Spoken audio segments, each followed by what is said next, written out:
नमस्ते फ्रेंड्स, एक के सुविधा केंद्र चैनल पर आप सभी का स्वागत है। आज इस वीडियो के माध्यम से पीजी से संबंधित आपको न्यूज़ आपको उपलब्ध कराऊंगा, जो पाटलिपुत्रा विश्वविद्यालय के डीएसडब्ल्यू महोदय के द्वारा जो पत्र जारी की गई है सभी महाविद्यालयों के लिए, उसी संदर्भ में आज आप सबसे चर्चा करूंगा। साथ ही बताऊंगा कि पीजी में नामांकन के लिए चाहे वो वोकेशनल कोर्सेज या रेगुलर कोर्सेज में आपका नामांकन कैसे होगा और कितनी मेधा सूची जारी होगी, और मेधा सूची जारी होने के उपरांत या तत्पश्चात जिनका मेधा सूची के अंतर्गत नामांकन नहीं होगा उनके लिए क्या स्पॉट राउंड आएगा या नहीं आएगा, और जो कि है कि पीजी में चूँकि सीटों की संख्या कम रहती है तो फिर आपको कहाँ कहाँ सिलेक्शन करनी होगी, ये सारी चीज़ें आपको इस वीडियो के माध्यम से बताऊँगा। तो सबसे पहले आपको बताते चलूं कि जैसा कि आप जानते हैं कि पाटलिपुत्रा यूनिवर्सिटी ने हाल ही के दिनों में सत्र 2020-23 के छात्र छात्राओं का रिजल्ट प्रकाशित किया था। वैसे छात्र छात्रा जो पार्ट थर्ड के रिजल्ट में या फाइनल रिजल्ट में पास हो गए हैं, वो यदि चाहते हैं कि पीजी में नामांकन लें तो उनके लिए पाटलिपुत्रा विश्वविद्यालय ने तिथि जारी कर दी है। और वो जो तिथि है 4 जुलाई से आपका 15 जुलाई तक ऑनलाइन आवेदन लिया जाएगा। आप एक बार ध्यान रखिए कि अभी PG regular and self finance course का दोनों का एक साथ ही ऑनलाइन करने की तिथि जारी कर दी गई है।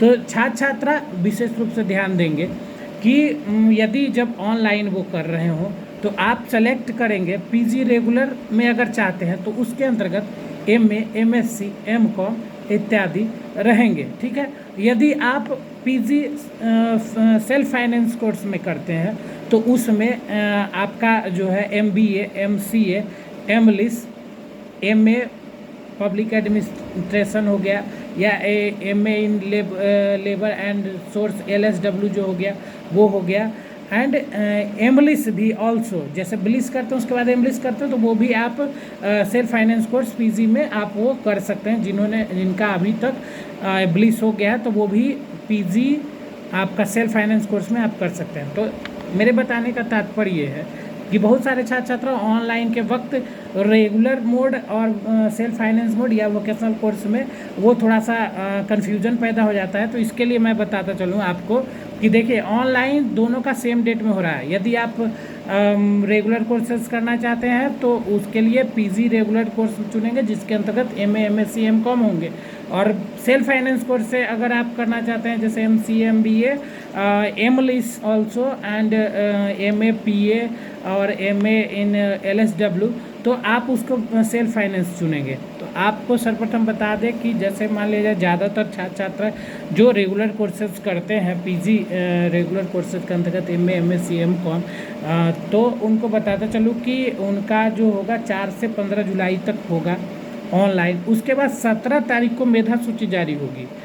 प्रथम मेधा सूची पीजी रेगुलर या पीजी सेल्फ फाइनेंस कोर्स का 17 तारीख को जारी होगी, जिसके आधार पर 24 तारीख तक आपको संबंधित महाविद्यालय में नामांकन होना है। ठीक है।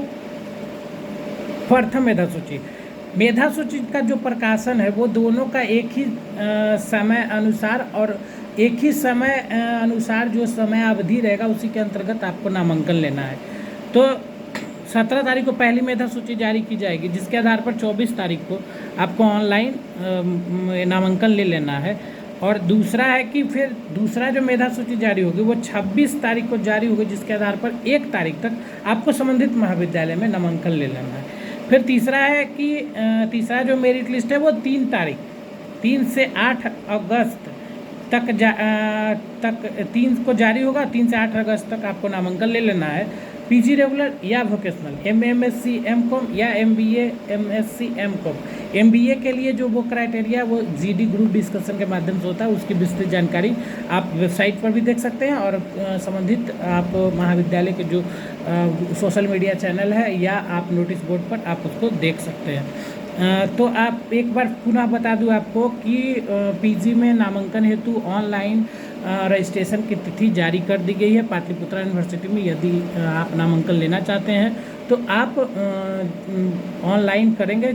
आज से ही पोर्टल लाइव कर दिया गया है, तो 15 तक आप ऑनलाइन कर सकते हैं। और 17 तारीख को प्रथम मेधा सूची जारी होगी, द्वितीय मेधा सूची 26 को जारी होगी, तृतीय मेधा सूची 3 को जारी होगी, 3 अगस्त को। उसके आधार पर आपको जो संबंधित महाविद्यालय में आपका नामांकन जाएगा, आप वहाँ नामांकन लेना सुनिश्चित करेंगे। आप जो भी ऑनलाइन में फॉर्म में भरेंगे, सारी गतिविधियां जो है या सारी जो रिकॉर्ड मांगे जाएंगे वो सही आपको भरना है। जैसे कास्ट कैटेगरी का जरूर ध्यान रखिए, जेंडर का जरूर ध्यान रखिए। मेल फीमेल में बहुत सारी गलतियां यूजी लेवल पर आ रही है छात्र छात्राओं के द्वारा, चाहे वो कैफ़े में करवाते हो या स्वतः वो ऑनलाइन करते हैं। तो ये सब बारीकियां थोड़ी सी देखनी होगी। पिता का नाम, माता का नाम, ये सब थोड़ा सा आप एक बार भर जाने के बाद या पेमेंट करने से पूर्व आप जरूर देख लेंगे। रही बात पेमेंट की, तो आपको बताते चले कि BC1 BC2 जनरल ये जो है 400 रुपया और SC ST का 300 रुपया वो लिया जाएगा, ठीक है। और ये किसका क्लास शुरू होने की भी तिथि विश्वविद्यालय के द्वारा निर्गत कर दी गई है। 10 अगस्त से इसका क्लास भी शुरू हो जाएगा, तो आप वो देख लेंगे दोनों का, चाहे वो सेल्फ फाइनेंस का हो या PG रेगुलर का हो, दोनों का क्लास 10 अगस्त से चालू हो जाएगा। आपको यह भी पता चले कि जो सिलेक्शन करना है सब्जेक्ट का 3 तरह से होगा। जैसे कि आप नालंदा जिला के अंतर्गत जो भी PG के सब्जेक्ट आप जो लेना चाहते हैं, आप अपने साइट से भी देख सकते हैं, चेक कर सकते हैं कि मेरे सब्जेक्ट का पढ़ाई कहाँ का। जैसे मान लीजिए ज्योग्राफी की पढ़ाई तो कहाँ होती है, तो मान लीजिए किसान कॉलेज या पटेल कॉलेज, जहाँ भी ETC, मतलब आप चेक कर लीजिएगा। मैं आश्वस्त नहीं हूँ, पर आप चेक कर लीजिएगा। फिर है कि ये जैसे नालंदा जिला में ये हो गया, मान लीजिए कि सपोज़ कीजिए अगर ज्योग्राफी की तो शायद किसान कॉलेज में होता है या पटेल कॉलेज में, तो वहाँ के लिए आप अप्लाई कर लेंगे, ठीक है। फिर आपको पटना का जिला का चुनना होगा सब्जेक्ट। तो मान लीजिए सपोज कीजिए अगर मेरे ख्याल से जहाँ भी हो आप देख लीजिएगा, RLSY है, AN कॉलेज है या BD कॉलेज है या BDS कॉलेज है, जहाँ भी है गुरुकुल, तो वहाँ आप देख लीजिएगा। और फिर कॉलेज कैंपस में भी होता है, तो वो भी आप चेक कर सकते हैं साइट से कि मेरा ज्योग्राफी में कहाँ कहाँ पटना जिला अंतर्गत पढ़ाई होती है। वहाँ के लिए आप अप्लाई करेंगे। आपका जो मेधा सूची जारी, जो मेधा जो ग्रेजुएशन पास करने पर आपका आया है, उसी के प्राप्तांक के आधार पर कास्ट कैटेगरी बेसिस पर आपका नामांकन होगा। और चूँकि सीटें सीमित रहती है, जैसे 30 सीटें, कहीं 40, ऐसे करके सीटें रहती हैं, तो अमूमन देखा जाता है कि जिनका नंबर और कास्ट कैटेगरी के अंतर्गत आएंगे तो उनका नामांकन होता है। तो आप वो विश्वविद्यालय प्रशासन तय करेगी कि आपका प्राप्तांक के आधार पर, आपके कास्ट कैटेगरी, ये सब जो भी है उसके आधार पर आपका नामांकन तय किया जाएगा और फिर आपको नामांकन लिया जाएगा। तो मोटा मोटी यही है, आप ध्यान देंगे। और जो भी सत्र 2020-23 के छात्र छात्रा या सत्र 19-22 के छात्र छात्रा अभी तक PG में नामांकन नहीं लिए हैं और नामांकन लेना चाहते हैं, तो उनके लिए सुनहरा अवसर है। आप ऑनलाइन करें। जैसा कि आप जानते हैं कि पाटलिपुत्रा विश्वविद्यालय आदरणीय कुलपति महोदय एवं कुल सचिव महोदय एवं बिहार के राज्यपाल महोदय के निर्देशन में हमारा विश्वविद्यालय दिन प्रतिदिन आगे बढ़ रहा है और परीक्षा, प्रवेश और परिणाम हम ससमय देने की माकूल प्रयास कर रहे हैं और उसी के अंतर्गत आपका रिजल्ट सामने है, प्रक्रियाधीन है।